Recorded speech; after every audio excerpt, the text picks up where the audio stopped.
저를 따라 한번 생각해 보시는 거예요. 그러니까 따라하라는 말이 아니고 저를 따라 생각해 보라는 거예요. 육체는 우리가 일하면 할수록 지칠 수밖에 없어요. 왜냐하면 사용하는 만큼 피곤을 느끼기 때문에 그래요. 그런데 우리가 피곤을 느끼지 않을 때가 있어요. 똑같이 일을 했는데도. 언제냐면 그 일을 좋아서 할 경우에는 똑같은 일을 했는데도 불구하고 지치지 않아요. 연애하는 아들, 딸들에게 하루 종일 일하고 나서 저녁에 또 데이트를 한다고 늦게까지 만나고 들어오는 아이에게 한번 물어보세요. 야, 일하고 나서 힘들지도 않냐? 또 저녁 늦게까지 만나고 그러냐? 그러면 그 아이들은 뭐라고 말하냐면 안 힘들어, 그렇게 얘기할 거예요. 왜냐하면 그게 나를 지치게 하지 않기 때문에 그래요. 여러분이 혹시 우울증 환자를 관찰해 보셨는지 모르겠는데 우울증 환자들은 대체로 둘입니다. 둘. 이거를 양쪽으로 함께 겪는 환자들도 있는데 그걸 바이폴라라고 그러는데요. 조증과 저증이 함께 오는 거예요.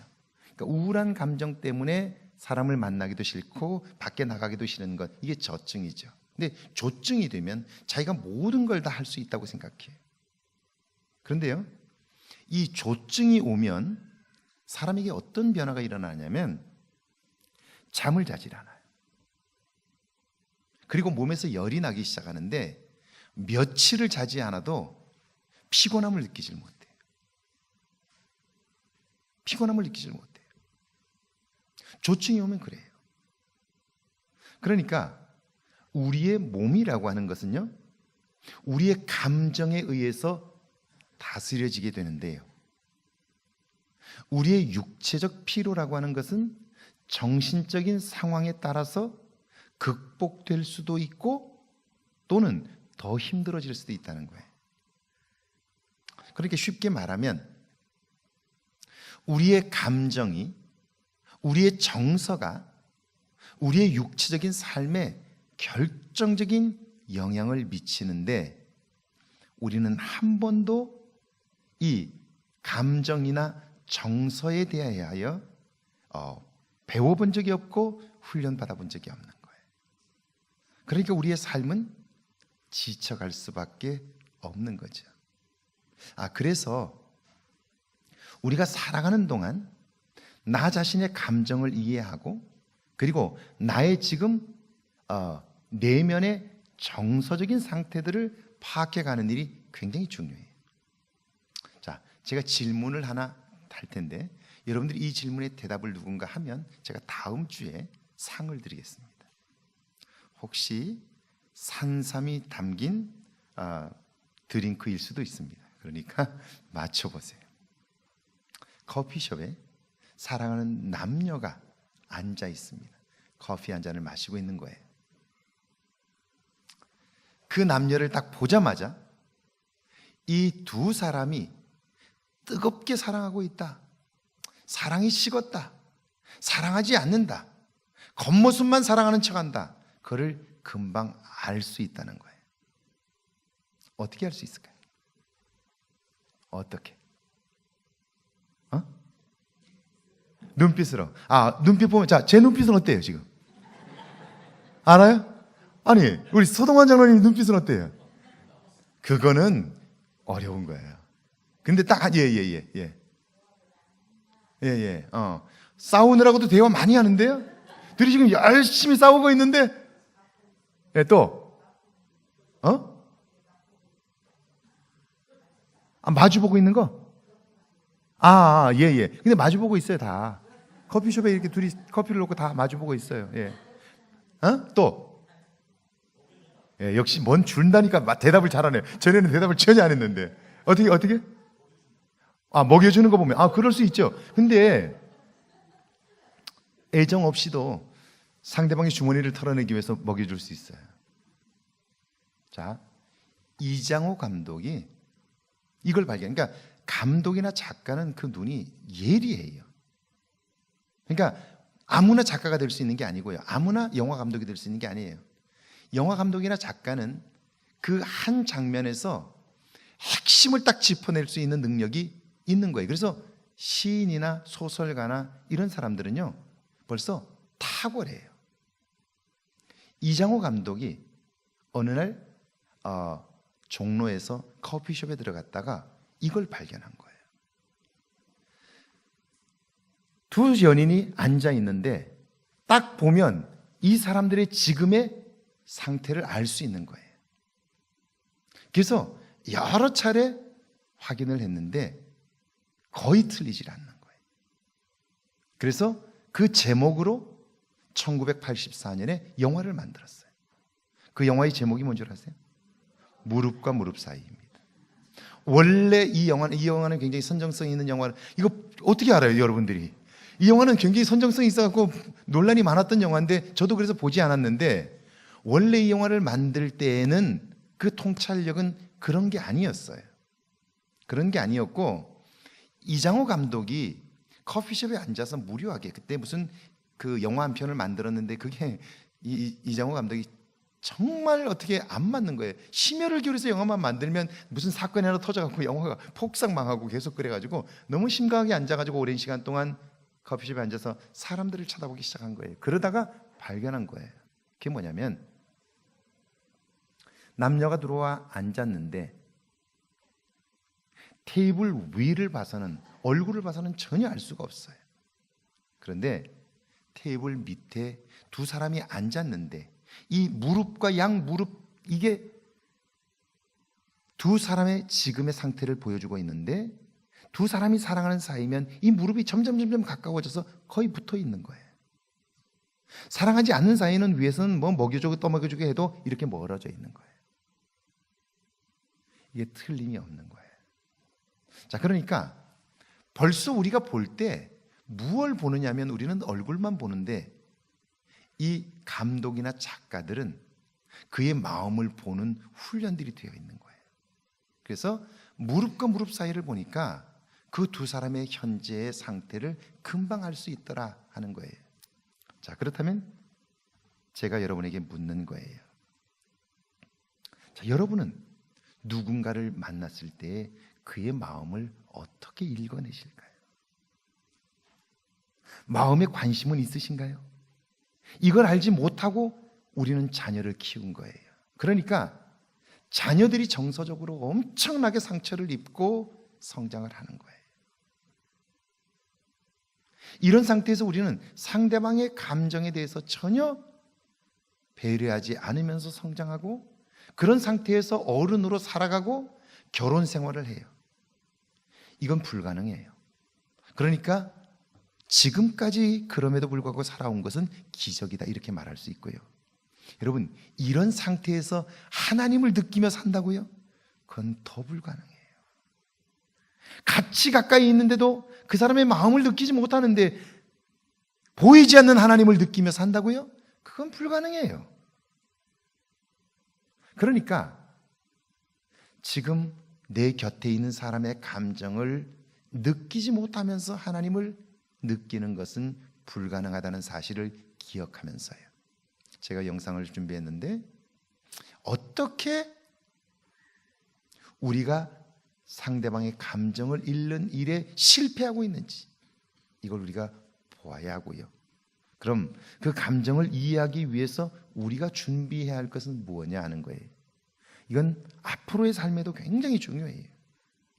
저희 부모님 세대의 여성들은 모두 다 가슴에 한이 맺혔어요. 왜 그러냐면요, 한 번도 자기의 감정을 존중받지 못했기 때문에 그래요.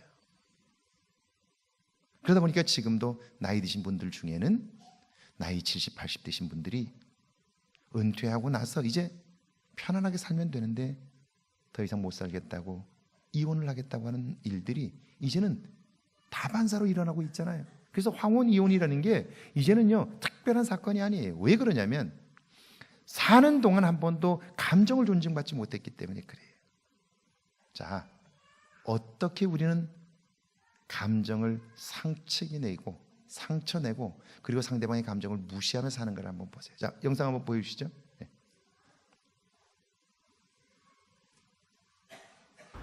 분노 조절 교육에 참가한 아이들 중 도윤이네를 찾아갔습니다. 이제 막 본격적으로 게임을 하려고 하는 찰나 엄마가 부릅니다. 아들. 응? 도윤이는 어떻게 반응할까요? 이제 시작 안 했는데? 응.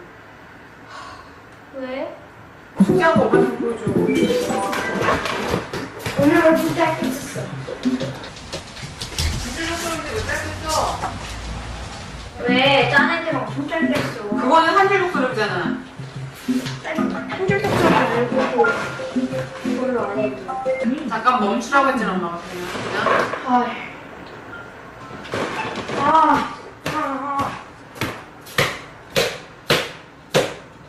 긴 줄이잖아. 썼잖아. 그래. 너무 성의 있게 썼으면 좋겠는데. 성의 있게 쓴 거야.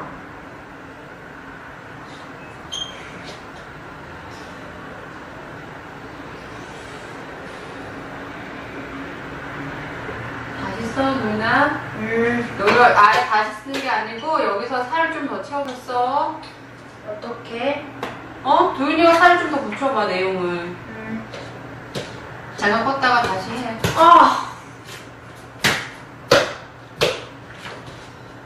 다시 와봐. 갖고 와봐. 이거 엄마한테 이게 뭐 하는 짓이야? 다시 여기다 살 붙여서 다시 쓰자. 어?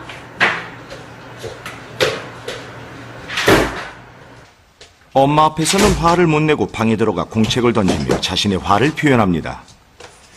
좀 살짝 담아두다가요. 폭발할 것 같으면 화내요.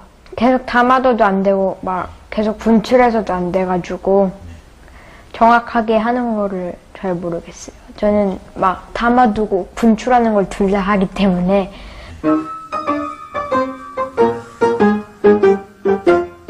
피아니스트가 꿈이라는 세라는 요즘 공부와 피아노를 병행하느라 많이 바쁘고 힘듭니다. 그래도 피아노 연습은 꼬박꼬박 열심히 하고 있죠. 피아노 치는 게 좋은 게 아니라 피아노가 좋아.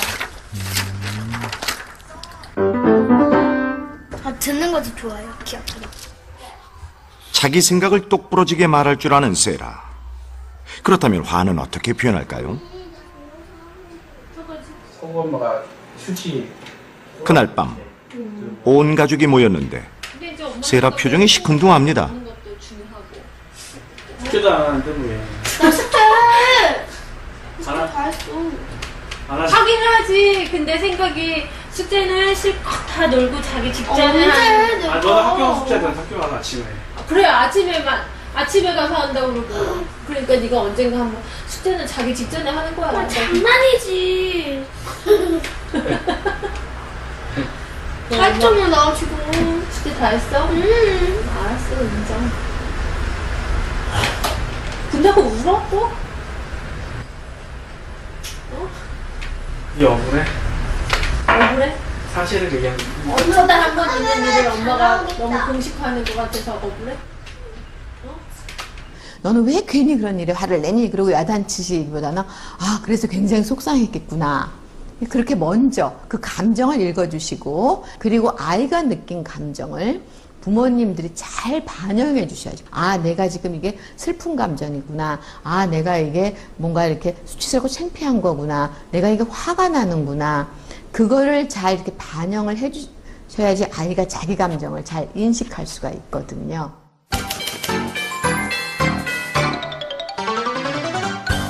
발꿈치를 들어서 나의 몸이 최대한 커지도록 해보세요. 숨을 들이마시고 배에 힘을 꽉 주세요. 하나, 몸의 긴장을 풀어야 화도 풀립니다. 아이들은 화날 때처럼 몸을 긴장시키기 위해 몸에 힘을 줍니다. 누운 상태로 숨쉬기에 집중합니다.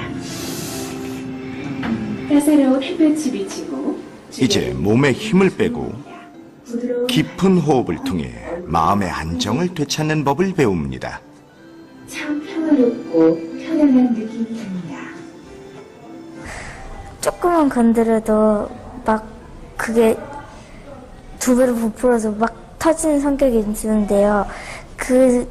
그거를 예방할 수 있는 좋은 방법이라고 생각했어요. 그냥 자지 않고 그냥 이렇게 깨어 있으면서 이렇게 편한 게 있으리라고 생각도 못 했는데 되게 신기했어요.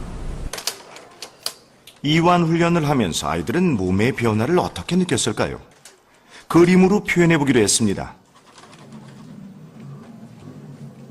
화가 났을 때 몸의 변화를 그렸던 그림과 확연한 차이가 있는데요. 부글부글 끓어오르던 가슴에 뭉게구름이 흐르고 머리에 김이 나던 아이는 천사로 바뀌었네요. 확실히 마음이 편안해진 것 같죠? 얘들아, 이렇게 잠깐이라도 우리가 긴장했다가 이완하는 연습을 함으로써 조금 화나는 상황을 잠깐 멈추고 우리가 어떻게 하면 좋을지 또 어떻게 해결하면 좋을지를 조금 생각할 수 있는, 혹은 내 감정이 진짜 무엇이었는지를 조금 더 느껴볼 수 있는 그런 시간이 될 수 있을 것 같아. 우리의 그 감정을 조절하고, 잘 판단을 하고, 이걸 잘 적응적인 방식으로 표현할 수 있게 하는 그런 그걸 담당하는 우리 뇌의 부위가 전두엽이거든요.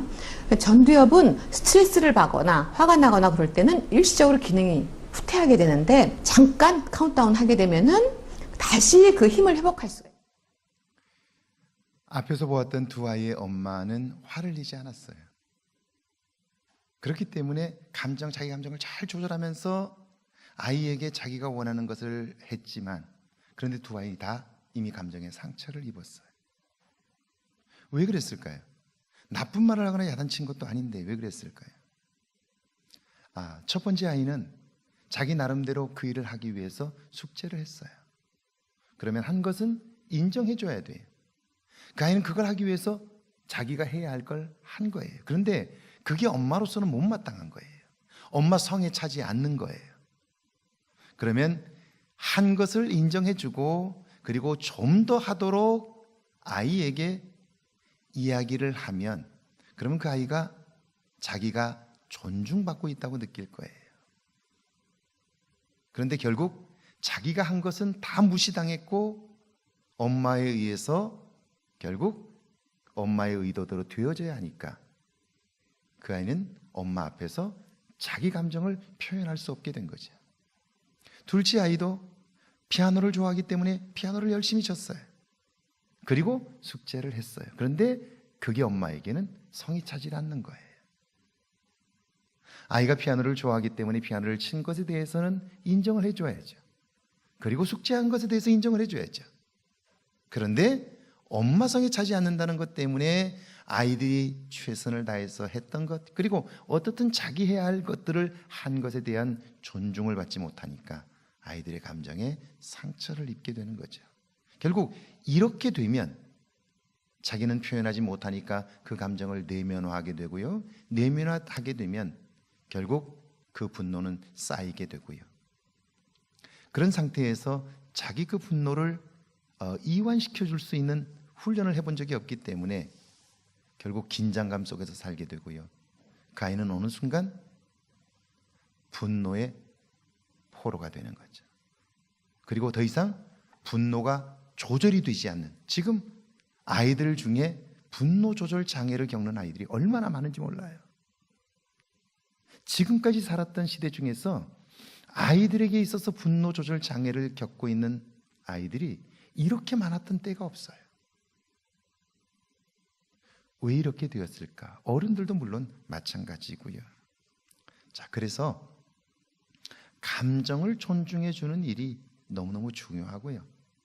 그리고 혹시 아이가 얼굴이 찌푸려졌다면 그때는 더 이상 나의 의도를 진행시키려고 하기보다 그 아이의 긴장감을 풀어주는 일이 먼저다라고 하는 거예요. 이건 우리의 관계에서도 마찬가지예요. 교회 안에서도 마찬가지예요.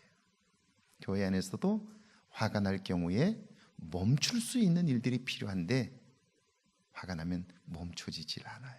왜냐하면 우리는 이완하는 훈련들을 해본 적이 없기 때문에 그래요. 자, 우리가 어떻게 감정을 읽을 수 있을까? 우리가 다른 사람의 감정을 어떻게 이해할 수 있을까? 그 감정을 이해하는 출발은요, 다른 사람을 사랑하는 걸로부터 시작돼요. 다른 사람을 사랑하지 않으면 그 사람의 감정을 읽을 수가 없게 돼요. 다른 사람의 감정을 읽을 수가 없게 되면 하나님의 마음도 느낄 수 없게 되고, 하나님이 나와 함께 하신다고 해도 그 하나님의 함께 하심을 느낄 수가 없게 되는 거예요. 그러니까 하나님 사랑과 이웃 사랑이 하나라는 말은 무슨 말이냐면요, 하나님의 그 사랑을, 섬세한 사랑을 느끼려면 이웃을 사랑하는 마음을 느끼지 못하고는 불가능하고요, 이웃을 향한 그 사랑을 느끼지 못하면서 하나님을 사랑을 느낄 수가 없게 된다, 그런 말이에요. 그래서 여러분, 여기 있는 것처럼 성경이 말씀하는 사랑은 동전과 같은 거예요. 동전에는 앞면과 뒷면이 있어요. 그런데 그 동전은 하나예요. 자, 1번이죠. 1번에 1번 한번 같이 읽어볼까요? 시작. 참된 기독교 신앙이란 하나님을 사랑하는 것입니다. 밑에 읽어볼까요? 시작. 하나님께서 세상을 창조하실 때 그 만물을 둘로 구분하셨습니다. 사랑의 대상과 다스림의 대상입니다. 이것이 창조의 질서입니다. 사랑의 대상은 하나님과 사람, 그리고 나머지는 모두 다스림의 대상입니다. 이것이 뒤바뀌면 혼돈이 오게 되는 거예요. 그래요. 사람을 사랑함으로써 우리는 하나님, 우리의 생명의 주인이신 하나님의 사랑을 느낄 수 있게 되고요, 하나님의 사랑을 느끼는 만큼 우리는 더 많은 사람을 사랑할 수 있게 되고요, 그걸 느끼게 될 때 우리의 삶에는요, 비로소 우리의 감정이 살아나게 되면서 우리의 삶의 만족감을 느끼게 되고요, 행복감을 느끼게 되고요, 그리고 우리의 삶에 있어서 풍요로움을 느낄 수 있게 되는 거예요. 아무리 많이 가져도 우리가 우리 속에 내가 부족하다고 느끼는 감정을 가지는 한 그 사람은 행복할 수가 없어요. 그러니까 다른 사람들은 그 사람을 다 부러워하는데 그 사람 스스로는 불행한 거예요. 왜 그러냐면 그는 자기 스스로 자기 감정을 알지 못하기 때문에 그래요. 두 번째 한번 읽어볼까요? 함께 읽습니다. 마음과 목숨과 뜻과 힘을 다하여 사랑하는 것입니다. 같이 읽어볼까요? 사랑은 깊어질수록 행복합니다. 적당히 하는 사랑은 사랑이 아닙니다. 마음과 목숨과 뜻과 힘을 다할 때 사랑은 능력이 됩니다. 제가 상담을 하면서 느끼는 건데요, 남자도 여자도 마찬가지인데요, 물리적인 나이로 28세를 기점으로 해서 28세 이전에는요, 사랑에 목숨을 걸어요. 28 이전에는요, 사랑에 목숨을 겁니다. 그래서 좋으면 부모님을 떠나서도 갑니다. 국경도 넘습니다. 그런데 28이 넘어가잖아요, 30이 넘잖아요, 그 다음엔 현실적이 돼요. 뜨거운 사랑은 하기 어려워져요. 왜냐하면 현실적인 눈이 그를 가리기 때문에 그래요. 그리고 특별히 우리는 살아가면서 우리 자신의 감정을 컨트롤하는 방법들을 다 터득했어요. 왜냐하면 내 감정을 표현했다가 우리는 어려움을 겪었던 경험들이 참 많고요, 어려서부터 부모들이 감정을 표현하지 못하도록 훈련했기 때문에 우리는 감정 표현하는데 굉장히 익숙해요. 표현하지 않는데, 그리고 내 감정을 통제하는데 우리는 얼마나 익숙한지 몰라요. 화가 나도 우리는 끝까지 참아요. 표현하지 않아요. 그러다 보니까 내가 지금 어떤 상태인지를 알지 못하고 참기만 하다가 어느 순간 폭발해버려요. 자, 3번 한번 같이 읽어볼까요? 이웃을 내 몸처럼 사랑하는 것이 창조 질서입니다. 예수님의 이웃사랑 방식은 내 자신과 같이입니다. 내가 나를 사랑하는 만큼 이웃을 사랑하는 것입니다. 그들의 아픔과 기쁨을 느끼지 못하면 내게 행복감도 없습니다. 자, 제가 이렇게 생각해 보는 거예요. 삶의 만족도가 한국 사람의 경우에 굉장히 떨어져요. 생활이 어려워서 그럴까요? 그건 아니에요.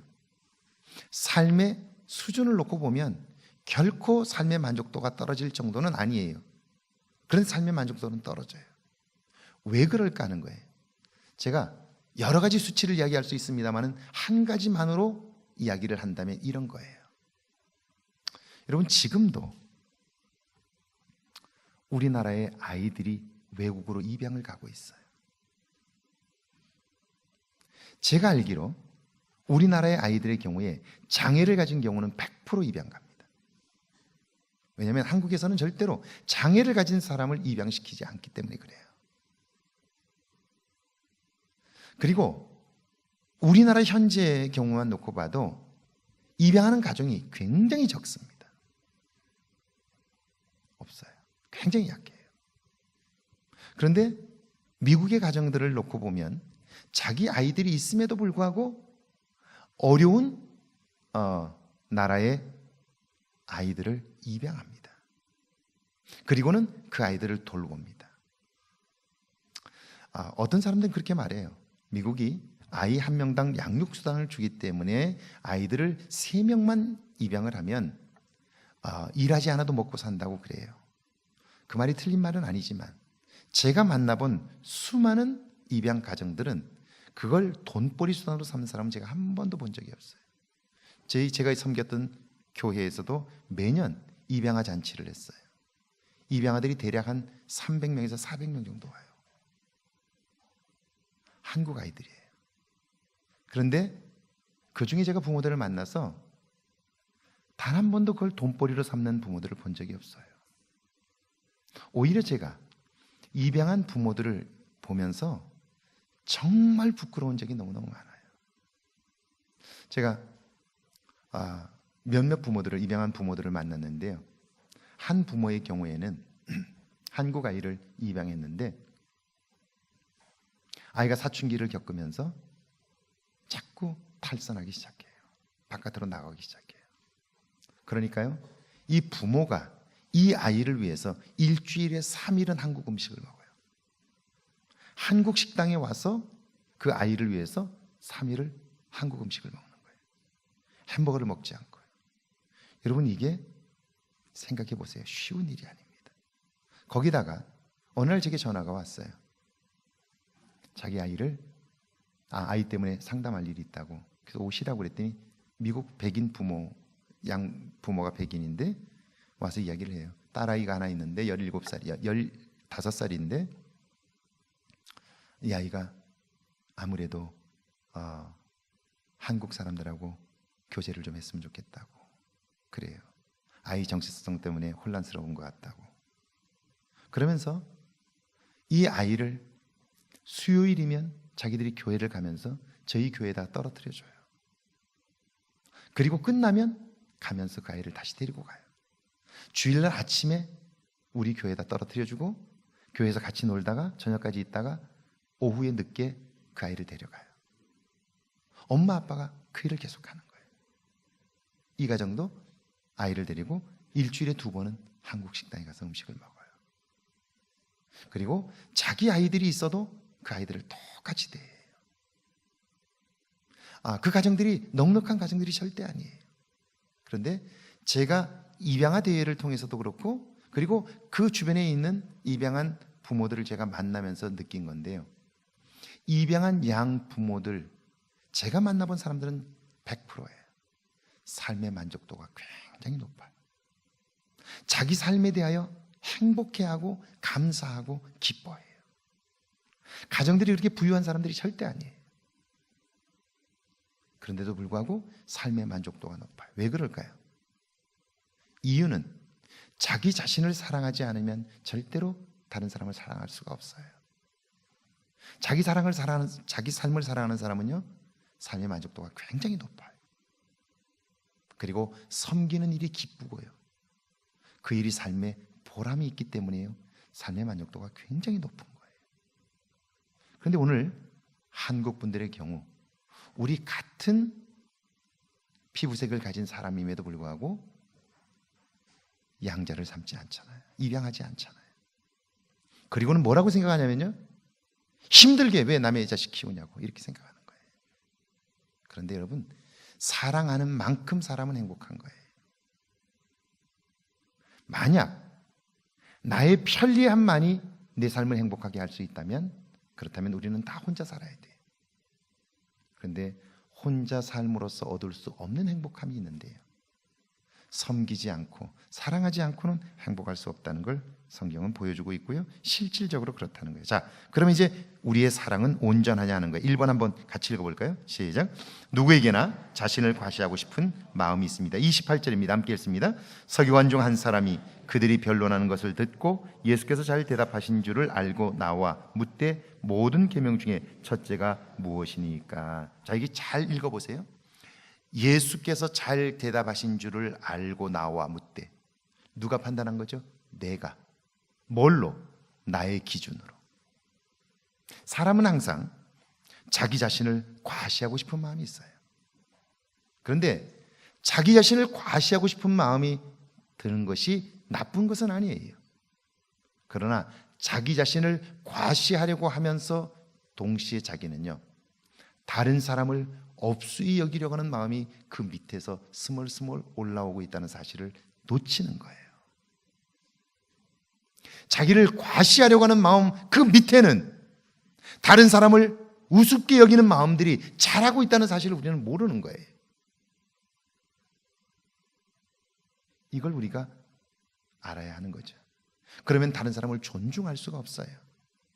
다른 사람을 있는 그대로 사랑할 수가 없어요.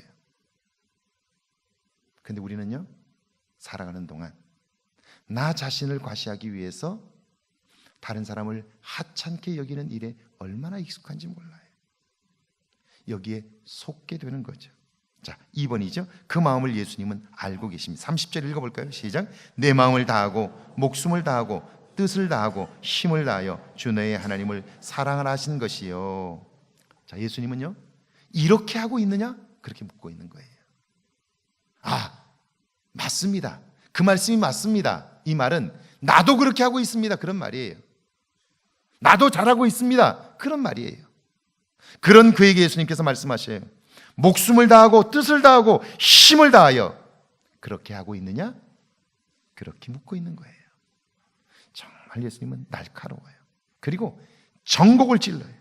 33절 한번 같이 읽어볼까요? 시작. 하나님을 사랑하고 내 이웃을 자기 자신과 같이 사랑하는 것이 전체로 드리는 모든 번제물과 기타 제물보다 나으니이다. 예수님께서 인정하시죠? 그의 대답은 옳습니다. 그래요. 자, 예수님은요, 그 사람이 지금 자기를 과시하려고 하는 것인 줄 분명히 알아요. 그런데 그 대답이 옳기 때문에 네가 알고 있는 그것은 옳은 거다라고 인정을 해주셔요. 그리고 나서 예수님은 의미 있는 대답을 하셔요. 34절 한번 읽어볼까요? 시작. 예수께서 그같이 있게 대답함을 보시고 이르시되 내가 하나님의 나라에서, 제가 이 말씀을 묵상하다가 정말 충격을 받았어요. 내가 하나님의 나라에서 어떻다? 원래는 이렇게 해야 되잖아요. 오늘 이 집의 구원이 이르렀으니 이 사람도 아브라함의 자손이로다. 이렇게 해야 되잖아요. 그렇죠? 하나님의 나라가 내게 임하였다. 이렇게 말해야 되잖아요. 그런데 하나님의 나라가 내게서 멀지 않도다. 저는 예수님께서 보여주셨던 이 모습이 결국 우리가 닮아야 할 모습인 거죠. 그는 틀렸어요. 알맹이가 빠져 있어요. 하나님을 사랑하고 이웃을 사랑하라고 되어 있습니다. 내 말이 옳도다. 그런데 너는 정말 그 이웃을 네 몸처럼 사랑하고 있니? 라고 묻고 있는 거예요. 그게 빠져버린 거예요. 알고는 있으나 내 몸처럼 사랑하지 못하는 거예요. 예수님은 그걸 알고 계셔요. 그런데도 불구하고 네가 정확히 알고 있구나 라고 인정해 주셔요. 아는 그것에 대한 칭찬이에요. 그리고 나서 예수님은 내가 하나님 나라에서 멀지 않도다. 지금 너는 하나님의 나라에 가까이 있긴 하지만 하나님의 나라에 포함되어 있지는 않아. 이렇게 얘기하는 거예요. 하나님의 나라가 뭐죠? 우린 자꾸 하나님의 나라를 공간적인 개념으로 생각하니까 하나님 나라 바깥에 있다는 말로 들리는데 그게 아니고 하나님의 나라는 하나님의 통치예요.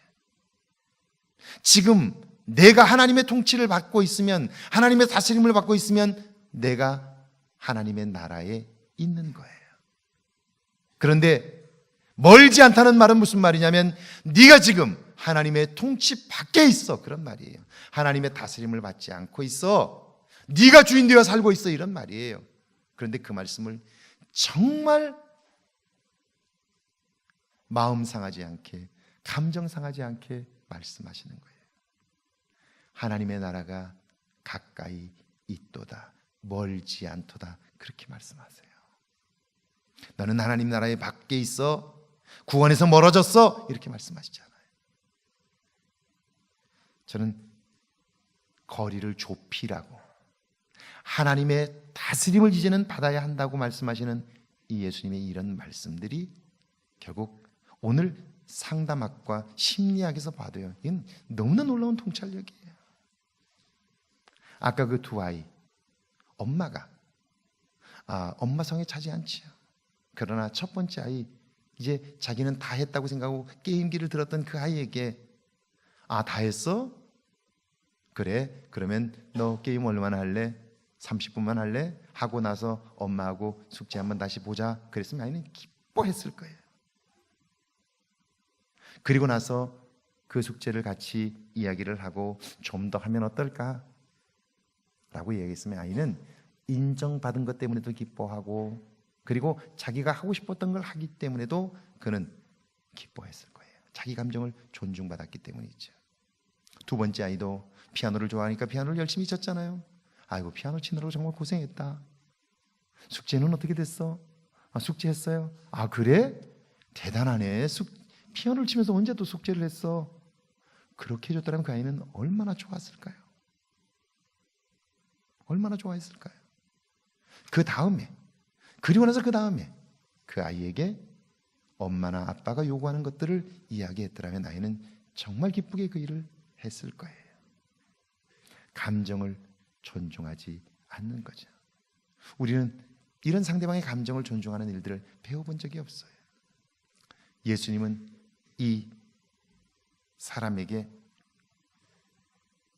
서기관에게 너 틀렸어, 너 끝났어, 이렇게 말하지 않잖아요. 끝까지 그를 존중해 가잖아요. 오늘 우리가 그리스도를 닮아야 한다면 바로 이런 모습을 닮아야 하고요. 그리고 그를 끝까지 존중함으로써 그 관계가 새로워질 수 있게 되고요. 그리고 그 관계를 통해서 구원의 역사가 나타나게 되는 것이죠. 자, 이제 제가 여러분에게 묻습니다. 여러분은 얼마나 오랫동안 신앙생활했느냐, 자꾸 이것 가지고 우리는 우리의 신앙을 판단하려고 했는데, 그거 말고 지금 나와 하나님과의 거리는 어느 정도입니까? 하나님이 내 이름을 부르면 내가 즉시 대답할 만큼 그 거리에 있습니까?